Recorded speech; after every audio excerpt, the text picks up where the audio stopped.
Welcome to my channel, where we slow down, relax, and gently drift off to sleep.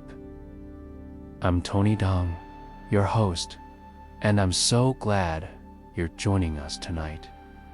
Before we dive into our story, let's take a moment to slow down.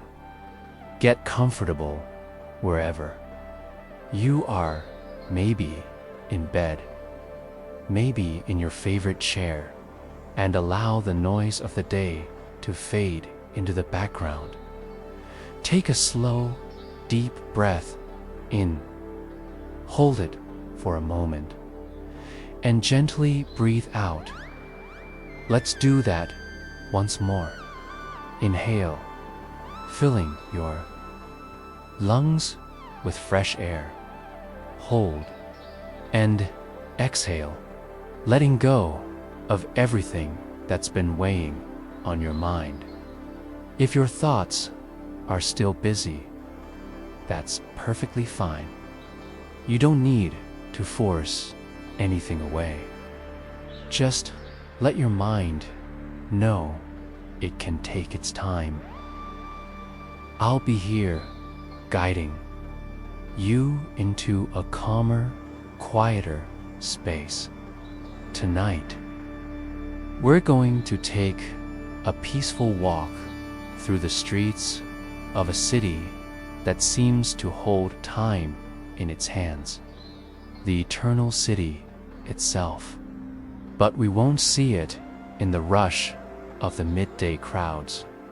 Instead, we'll wander through its heart during those magical hours when the sun is slipping away and the night begins to stretch over the rooftops with your eyes closed. Imagine yourself stepping into a soft summer evening in this ancient city. The first thing you notice is the air, warm, fragrant, and alive with a sense of jasmine and slow-cooked dishes drifting from open windows. Somewhere nearby, a group of friends chats in the lyrical tones of Italian, their voices blending with the gentle trickle of water from a fountain. You can't see it yet, but the sound draws you in as your eyes adjust in your mind's vision. Shapes begin to emerge. You find yourself sitting at a small cafe table that seems to spill out from indoors onto the cobblestone street. A tall, open window beside you blurs the line between inside and out. The square you're in is small but breathtaking, tucked away like a well-kept secret in the city's historic core. It feels like a refuge from the livelier streets you passed earlier. At the center of this piazza stands a fountain, unlike any you've ever seen. Even from here, you can make out the playful bronze figures of 4 young boys, each with an arm stretched upward, catching tiny turtles that seem to tumble down from above. The boys stand on dolphins, which pour streams of water into shells, feeding the pool below. You watch as the last golden light of the day dances on the water's surface, turning droplets into tiny sparks. Every so often, a passerby pauses too. Admire the fountain, and you notice how their faces soften into smiles. You take a slow sip of your chilled drink and glance down at the open guidebook on your table.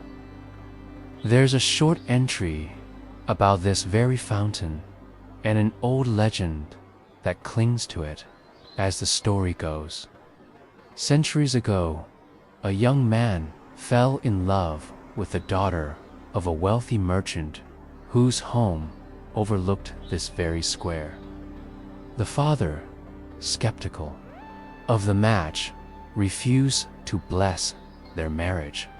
So, determined to win his approval, the young man arranged for this magnificent fountain to be built overnight. When the father awoke the next morning and opened his shutters, the sight before him was so extraordinary that he immediately gave his blessing. The couple married soon after, and now, hundreds of years later, the fountain still stands as a testament to creativity and perhaps to the power of a little bold romance. You close the book and look up at the fountain again, feeling a warm affection for it, whether or not the tale is true. In a way, it doesn't matter. Stories like these are part of the lifeblood of this city, weaving together history, imagination, and a touch of whimsy. The sound of the water is hypnotic, and you could easily linger here for hours. But the sky is shifting, and you can see the first hints of the blue hour settling over the streets. This is a magical moment that happens everywhere on Earth. That sliver of time after the sun has disappeared, but before night fully arrives. In this city, though, the blue hour feels otherworldly. The fading daylight leaves the buildings bathed in deep sapphire tones, while the glow of golden street lamps pools on the uneven cobblestones. Shadows lengthen, details soften, yet the outlines of domes and towers stand sharp against the vivid sky. Somewhere above, its swift swoop and spiral through the air, their sharp calls echoing down the narrow lanes. They've recently returned from their long migration and seem to be celebrating their homecoming with acrobatics. You rise from your table and begin to wander. The streets here twist and turn like threads in an ancient tapestry, and each step brings a new scene into view. The walls are rich with color: ochre, terracotta, soft rose, though the blue hour is already transforming them into cooler shades. You pass beneath an old stone archway, noticing faint carvings worn smooth by centuries. It's humbling to think of how many feet have walked this same path before yours. Somewhere in the shadows, you can hear faint music drifting from an unseen corner. The city feels alive, yet deeply calm, as though it's breathing alongside. And so, you continue walking, ready to see what the next turn will reveal. You follow the curve of a narrow street, the sound of your steps softened by the worn cobblestones beneath you. These stones have seen centuries of footsteps, merchants, nobles, travelers, and now yours, each person adding a quiet thread to the city's endless story. The buildings on either side rise just a few stories high, their shuttered windows leaning slightly inward as though they're old friends sharing secrets above the street.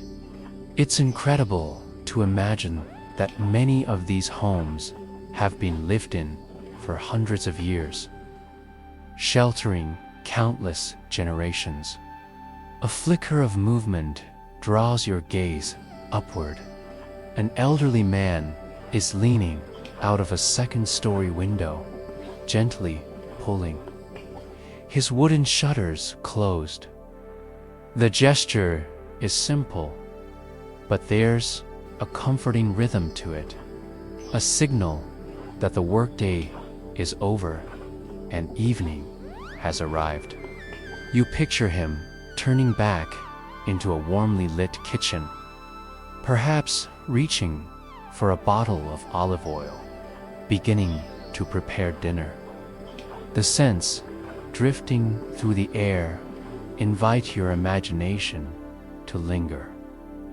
Maybe he's frying artichokes until they're golden and crisp, or stuffing zucchini flowers with fresh mozzarella before dipping them in light batter.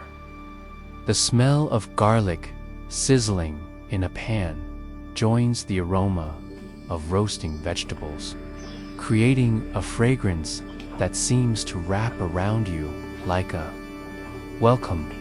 You smile at the thought, but your feet keep moving. The buildings here are layered in colors and textures, old paint peeling away in places to reveal traces of earlier shades. Faded lettering from signs that belonged to shops long gone, and even fragments of poetry scrawled on the walls. They're imperfect, and that's exactly what makes them beautiful. Some walls hold even older surprises. Embedded in the stone, you spot the weathered face of a statue, and a little farther on, a fragment of a Roman column rising out of the brickwork. These bits of ancient architecture are known as spolia, spoils of older buildings that were repurposed in later construction during the Middle Ages and Renaissance. It was common to see pieces of temples, statues, and other structures woven into new walls.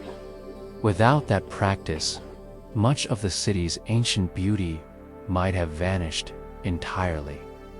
Even some of the most iconic landmarks survived by chance. The Great Pantheon, for example, owes its preservation to being converted into a church rather than being dismantled for stone. You pause to run your fingertips over a piece of smooth marble set into the wall of a corner building. It's cool to the touch, a small relic of a much larger world. This city is like an open-air museum where history is scattered through the streets, waiting for anyone curious enough to notice it. You could spend hours wandering here, moving from one discovery to the next. Every block seems to offer something new, a painted fresco glowing faintly under lamplight, a plaque commemorating a poet or a painter, a carving worn almost beyond recognition as you drift deeper into the neighborhood. The sky above takes on the rich, velvety blue of late twilight. The labyrinth of streets sometimes makes you lose your bearings, but then you glance upward and catch a slice of sky, or the outline of a church dome, and you feel grounded again. There's a serenity in these streets at this hour. It's as though the city itself exhales, settling into the slower rhythm of night. The rooftops are low enough that you can see a wide stretch of sky overhead. And there's an unspoken rule here. No building in the historic center is allowed to rise higher than the grand dome of St. Peter's Basilica. This keeps the city's skyline open, human, and welcoming, following the gentle pull of curiosity. You eventually step into a space that seems to open like a breath after the narrow streets, a grand oval piazza, its stone expanse glowing under the evening lights. You've arrived at one of the city's most beloved places, where history and life intermingle. Piazza Navona. On one side, restaurants and cafes spill out onto the square, their tables dotted with candles and glasses catching the lamplight. The air is alive with the hum of conversation, a mix of Italian, English, and other lilting languages. On the opposite side, the white marble facade of a Baroque church glimmers in the soft light, its curves and columns looking almost silver under the deepening blue sky. Above it all, a crescent moon is beginning to rise, adding its quiet grace to the scene. You wander further in, taking your time. Around you, couples stroll hand in hand. Children laugh and chase each other, and tourists stand in little clusters, pointing out details on the buildings. Yet, for all the activity, there's an underlying calm here, as though the square itself has learned to hold peace in the midst of movement. The fountains scattered throughout the piazza add to the magic. At each end, water spills and splashes into carved basins, and in the center stands a masterpiece, a fountain so intricate, so full of life, that you find yourself drawn to it without even thinking. Its powerful sculptures represent 4 great rivers from around the world, each personified in stone. The water gushes into a pool so clear it reflects the evening lights like liquid glass. You step closer, letting the rush of the water become the only sound you hear. Standing near the fountain, you take in the sheer scale of it. But even with all its sculpted figures and flowing water, your eyes are inevitably drawn upward to what towers above it, a tall Egyptian obelisk rising like a spear into the night sky. Its pale stone catches the silver glow of the moon, making it appear almost otherworldly from where you stand. The tip of the obelisk seems close enough to brush against the crescent moon that's now climbing higher above the piazza. You find an empty marble bench nearby and settle onto it, the cool stone grounding you after so much wandering. Closing your eyes, you notice that the sound of the fountain shifts. It's no longer the gentle trickle you heard earlier in the evening. Now it's a deep, rushing roar, more like a distant waterfall. The longer you listen, the more it feels like the city itself is speaking in this watery voice, telling its own quiet stories. Rome is full of illusions like this, moments where one thing transforms into another simply because the light changes or you've shifted your point of view. This is part of its magic. It's a city carved in stone, yet somehow always moving. One such illusion lives far from this piazza, high on a hill overlooking the Vatican. There's a narrow street there that frames a perfect view of St. Peter's great dome. From the distance, it fills the space between the buildings perfectly, grand and close. But as you walk toward it, something strange happens. The dome seems to shrink, receding from you. Then, as you step back, it grows again, looming larger with each backward pace. No one quite agrees on how the effect works. Perhaps it's the slope of the road, or the way the buildings narrow toward the view.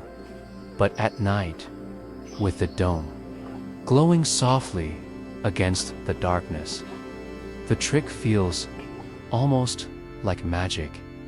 Maybe someday you'll visit that street yourself. For now, though, you're content to stay here, listening to the music of the fountain. When you open your eyes again, the transformation of the evening is complete. The vibrant blue of twilight has deepened into a velvety black sky, scattered with wisps of gray cloud. The moon is no longer shy. It hangs high above the obelisk, casting pale light over the piazza. The buildings, bathed in this silvery glow, seem to exist outside of time. They could be stage sets for an opera or the backdrop of an ancient play, frozen in an eternal moment. For a heartbeat, you wonder what might be on the other side of these walls. Perhaps more of the city, perhaps nothing at all. In Rome, you've learned beauty and illusion often walk hand in hand. But you know there is always more to find here. Every corner turned reveals something unexpected. A hidden courtyard, a forgotten statue, a splash of flowers spilling over a balcony. And so, you decide to wander again. The crowds in the piazza have thinned now. The sound of conversation fades as you slip back into the quieter side streets. Here, the city feels like it's yours alone. Passing beneath a lamppost, you glance upward and spot a few windows with shutters thrown open to the night. Warm light spills out, revealing glimpses of high ceilings crossed with old wooden beams. In one, you think you catch sight of a painted fresco on the wall, its colors still vivid despite the centuries. The shops are closed at this hour, but you can't resist pausing at a few display windows. One holds a collection of antique maps, their edges browned with age. Another reveals an artist's studio, where half-finished sculptures stand frozen mid-creation, waiting for the next stroke of the chisel. Some shops feel like miniature museums, each object inside carrying a whisper of the past. You find yourself wondering about the lives behind these objects. Who carved this small marble bust? Who drank from that delicate glass goblet? Whose hands once traced the designs on that worn leather book cover at the next corner? The street opens just enough to give you a sliver of sky and the twinkling lights of distant rooftops. The stillness here is different from the daytime quiet. It's deeper, richer, as if the city is keeping its own secrets for those willing to walk slowly enough to hear them. You take another deep breath, feeling the cool night air fill your lungs, and let it out in a long, easy sigh.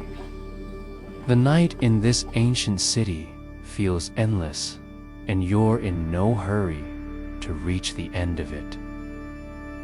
You follow the faint glow of lamplight down another narrow street, the buildings on either side leaning so close together you could almost touch both walls at once. The cobblestones here are smoother, worn flat by generations of footsteps. Your own steps echo softly, mingling with the distant hum of the city. Somewhere far off, you hear the faint chime of a church bell marking the hour. The sound rolls through the air like a gentle reminder that time is passing. Though here, it's hard to feel the weight of hours at all. In this city, time doesn't rush forward. It lingers, curling around corners and settling into every stone. You pass a small doorway with an arched top. Its wooden door painted a faded green and studded with iron nails. A small plaque by the entrance tells of an artist who once lived here. Centuries ago, working by candlelight and selling his paintings in the very street where you stand. The thought that you'll walk in the same path as so many before you sends a quiet thrill through you. Turning another corner, the air changes. The scent of baking bread wafts toward you from a small bakery still open late into the night. Through the window, you catch sight of a young baker sliding a tray of golden loaves from the oven. The warmth radiates even through the glass, carrying with it the sweet promise of fresh bread. You pause for a moment, savoring the smell, before continuing onward. The street begins to slope gently upward, and as you climb, you notice how the sounds of the lower streets fade behind you. Here, the city feels quieter still, as though you're stepping away from the present and toward something older, more hidden. At the top of the slope, you come to a small terrace overlooking the rooftops.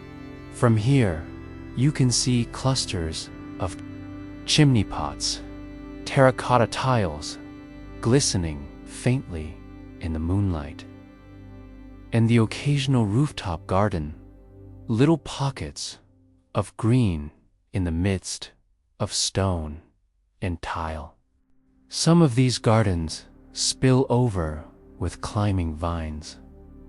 Others are carefully tended with pots of rosemary, basil, and lemon trees. You lean against the low stone wall and take in the view. Far off, you spot the familiar dome of St. Peter's Basilica, glowing softly in the distance. Even from here, it seems to hold its own gravity, drawing the eye and the imagination. Below, a narrow lane runs between the buildings, lit here and there by pools of golden light from rodier lanterns. A couple walks slowly along it, there, shadows stretching across the cobblestones. The terrace is quiet, but not empty. To your left, a street musician has set up beneath an old lamppost. He plays a gentle tune on a violin, the notes carrying easily in the still night air. You listen for a while, letting the melody weave into the rhythm of your breathing. When the music ends, you drop a few coins into his open case and receive a warm smile in return. Without a word, you continue on, following another winding path that leads you back down toward the heart of the city. Soon, you emerge into a piazza you haven't seen before. It's smaller and more secluded than Piazza Navona, but no less beautiful. At its center, a modest fountain burbles quietly, its surface catching reflections of the nearby buildings. The square is ringed by shuttered shop fronts and tall windows with wrought iron balconies. A few of the balconies are draped with flowering plants that cascade over the railings, their blossoms pale and luminous in the moonlight. You take a seat on the edge of the fountain's basin, running your hand lightly over the cool stone. For a few moments, you simply sit, breathing in the scent of the flowers and listening to the soft splash of water somewhere nearby. A door opens, spilling a rectangle of light onto the cobblestones. A cat slips out, tail high, and trots across the square before vanishing into the shadows. The door closes again, and the square returns to its peaceful silence. This is the rhythm of the city at night. Small moments unfolding quietly, unnoticed by most, but deeply felt if you take the time to see them. You realize that this, more than any grand monument or famous landmark, is what gives the city its soul. After a while, you rise from your seat and choose another street at random, ready to see where it will lead. The narrow street you've chosen feels almost secretive, its cobblestones laid in a herringbone pattern that glistens under the soft glow of the lamps. The buildings are taller here, their upper stories leaning in as though whispering to one another above your head. A faint draft drifts through, carrying the scent of aged stone, distant wood smoke, and something faintly floral, perhaps jasmine climbing up a hidden wall. Halfway down, you notice a small, arched passageway between two buildings. It's so narrow, you might have missed it entirely, if not for the faint sound of water trickling from within. You step closer, curiosity pulling you into the shadows. The passage opens into a hidden courtyard, barely larger than a living room.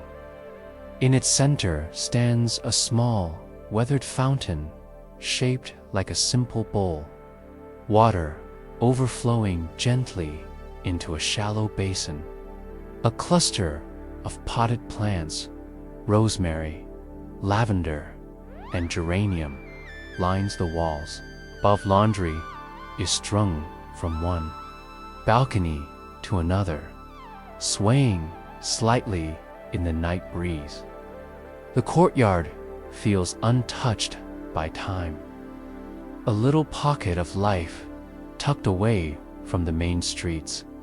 You imagine the countless evenings when residents might have sat out here, sharing stories, mending clothes, or simply listening to the water's soft, eternal rhythm. After a moment, you leave the courtyard and return to the lane, where the sounds of the city begin to reach you again. Faint laughter, the muffled clink of glasses, the gentle thrum of conversation. You follow the noise until you come upon another small piazza. This one is livelier, with a handful of outdoor tables still occupied despite the late hour.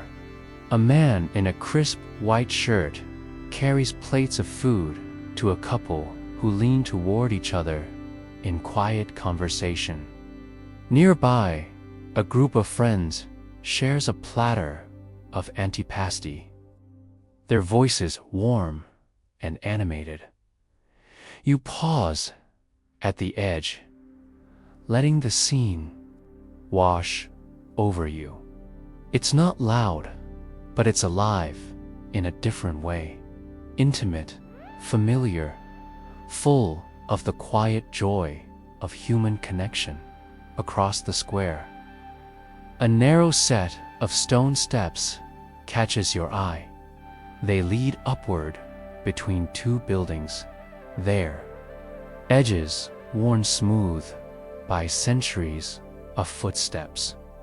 You climb them slowly, hand brushing the cool wall beside you. The steps curve slightly, and when you reach the top, you find yourself on a raised street overlooking the rooftops of the piazza below. From this height, the sounds are softened, but the glow remains, little circles of light from candles on the tables. The warm golden spill from windows. You walk on, following this higher path until it narrows into another lane. Here, the city grows quieter once more. A single bicycle leans against a wall, its metal frame catching a faint glimmer from the nearest lamp. Windows above are shuttered, but you catch the faintest strains of music drifting down. Someone, somewhere, playing a soft piece on the piano. You turn a corner, and suddenly, there it is, another view of the dome.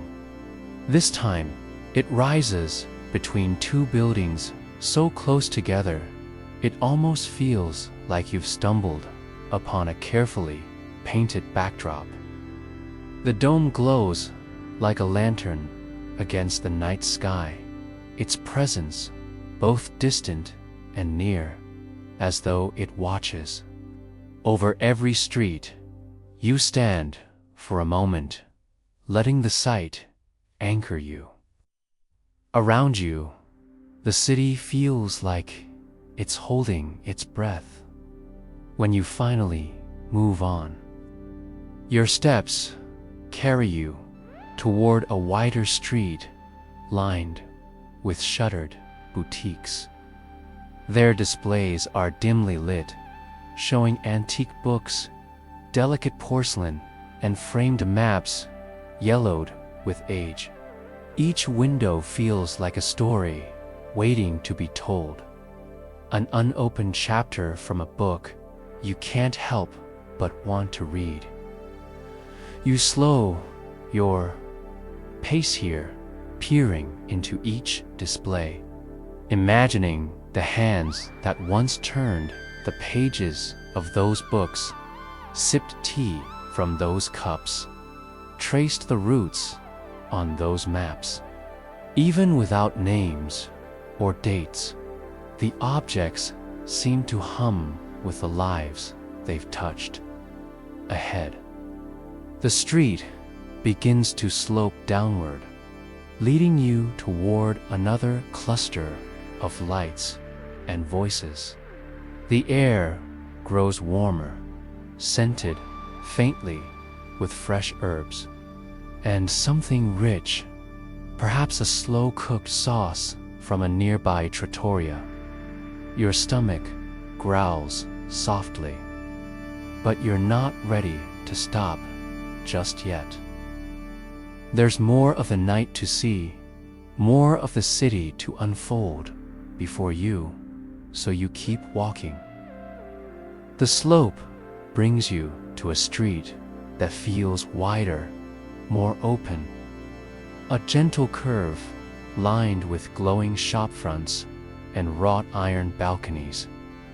Many of the shops are closed for the night, their wooden shutters drawn, but here and there, a few remain open. You pass a small bakery, its interior still warm with the scent of fresh bread. Behind the glass counter, a man in an apron arranges tomorrow's pastries, his movements unhurried, almost meditative. A little further on, the amber light of a bookstore spills onto the cobblestones. Its door is propped open despite the hour, the bell above it chiming softly as a breeze slips through. Inside, the shelves are tall and crowded, their wood darkened by age.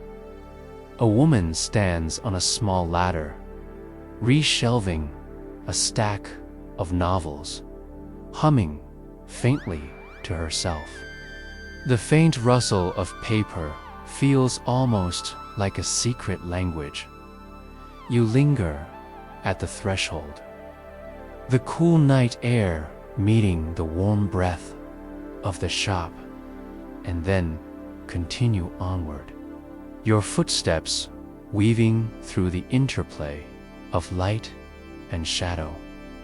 The street opens into a broad piazza you haven't seen before.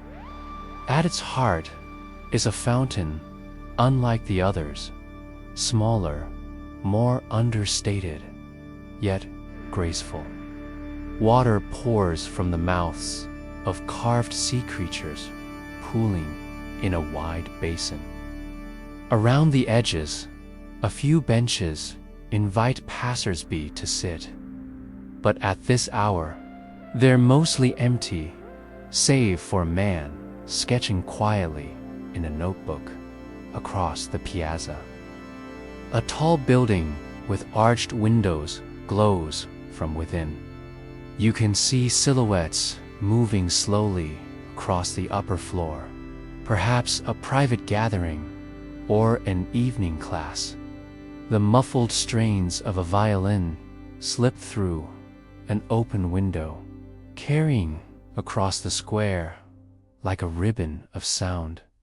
You find yourself drawn toward the music, though your path takes you past a narrow alley lit by a single flickering lantern.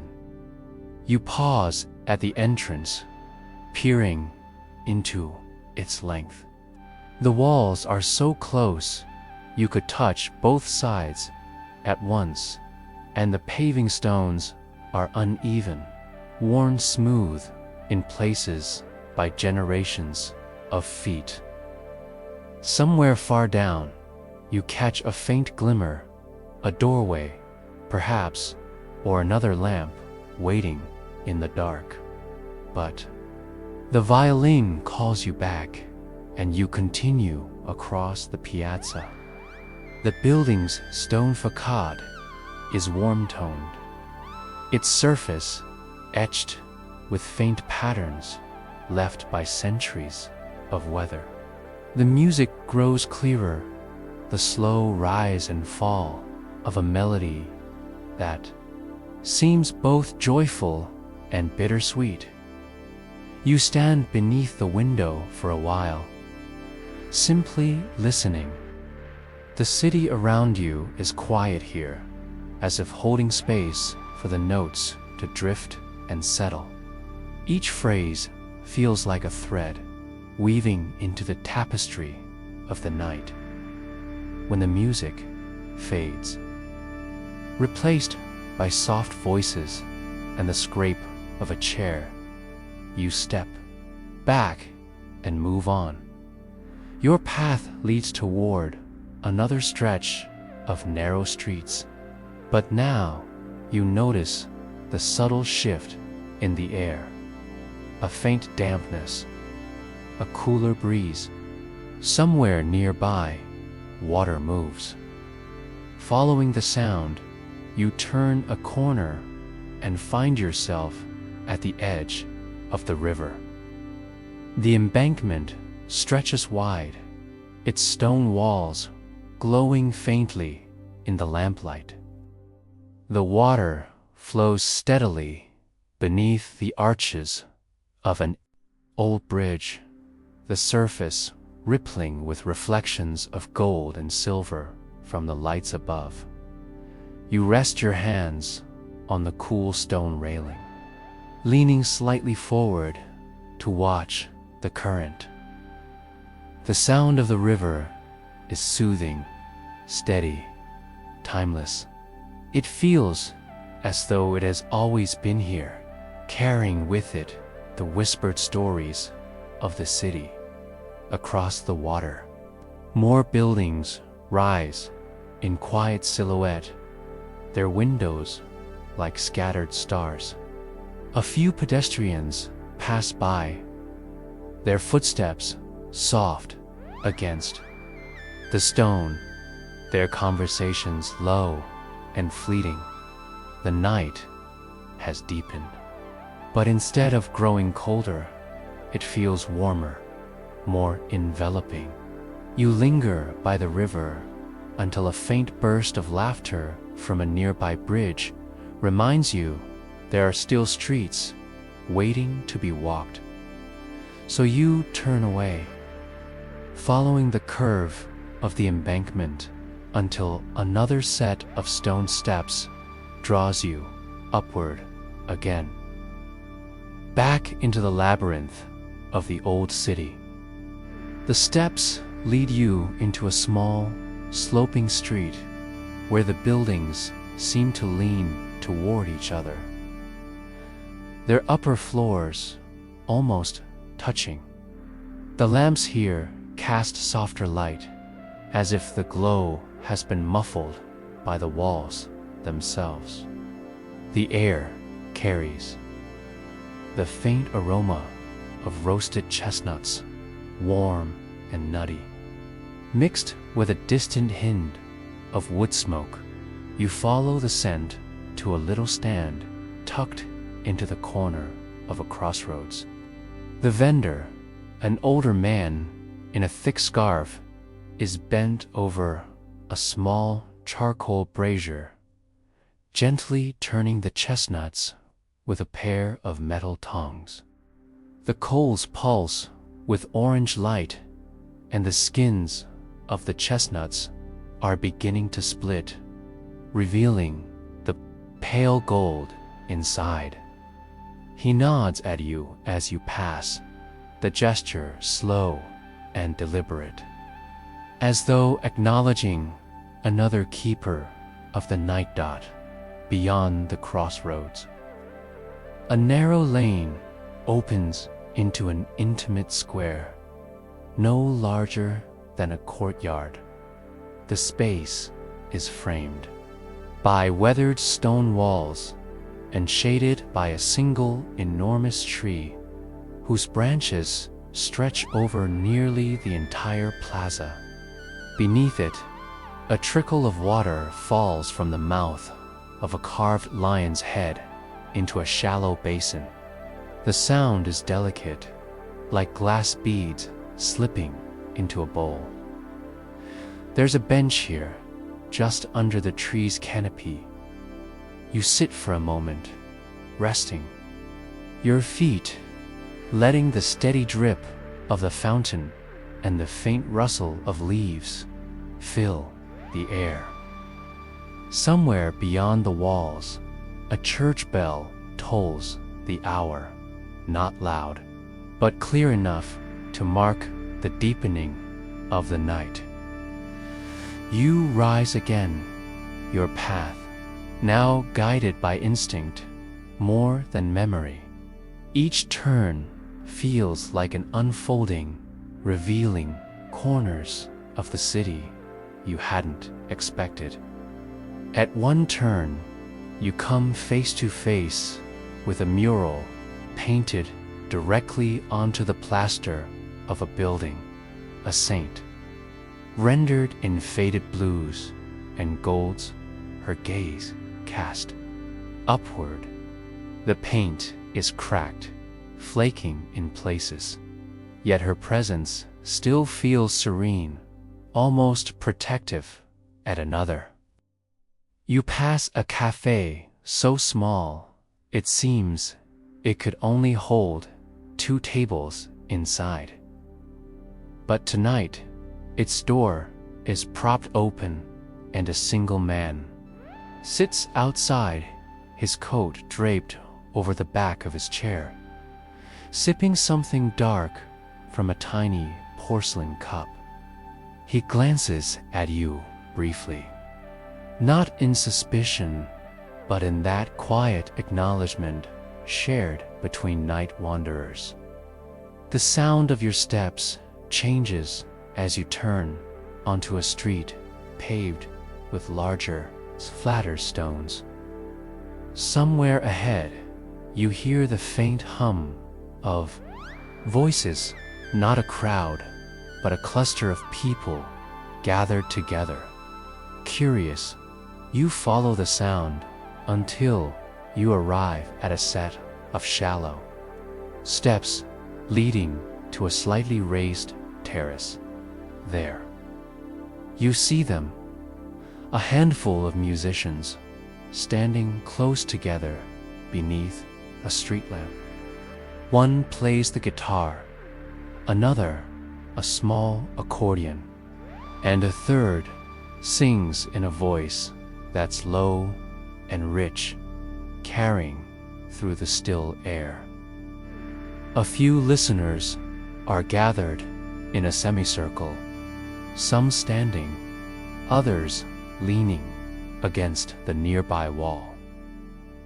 The music is unhurried, swaying gently like the movement. Off the river, you stay for a while, letting the melody wash over you.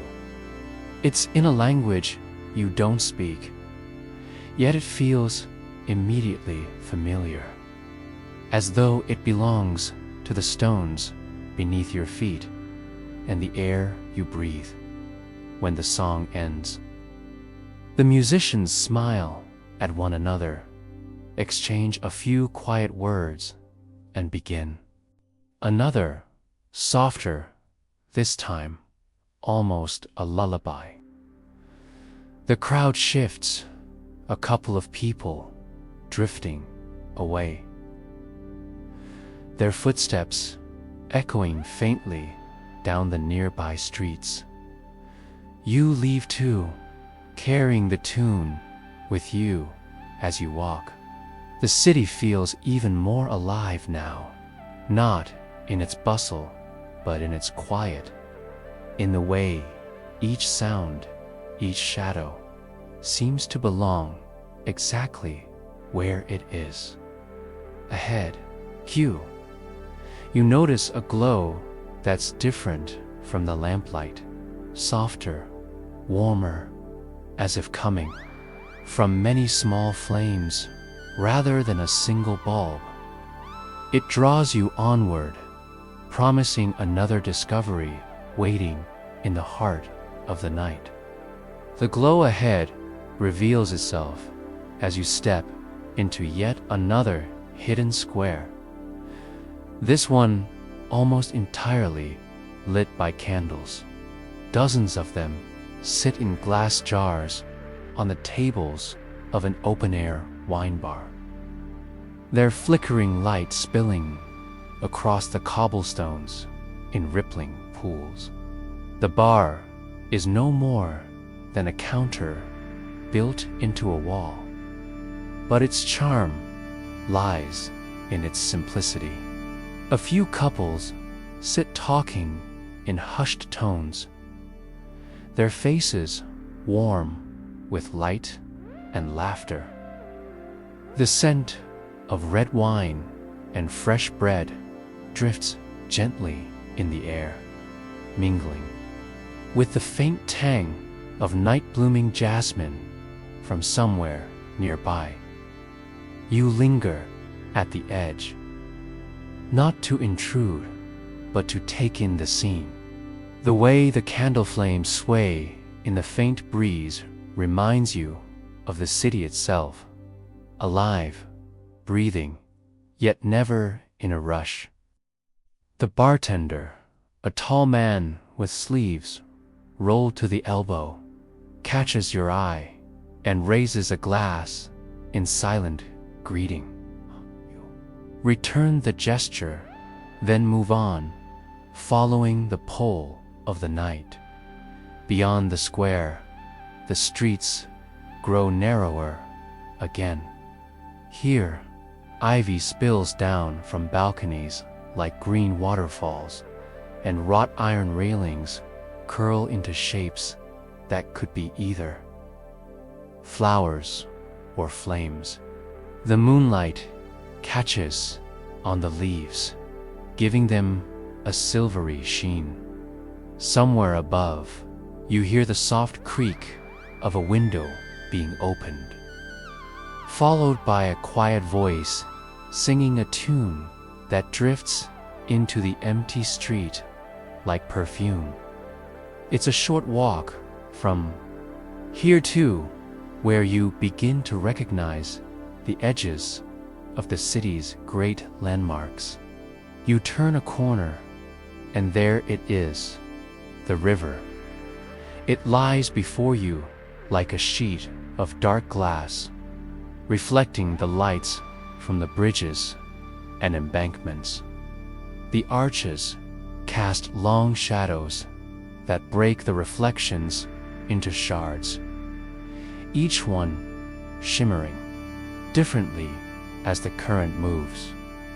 You cross one of the bridges slowly, your hand brushing against the cool stone of the railing. Halfway across, you stop to look back at the city.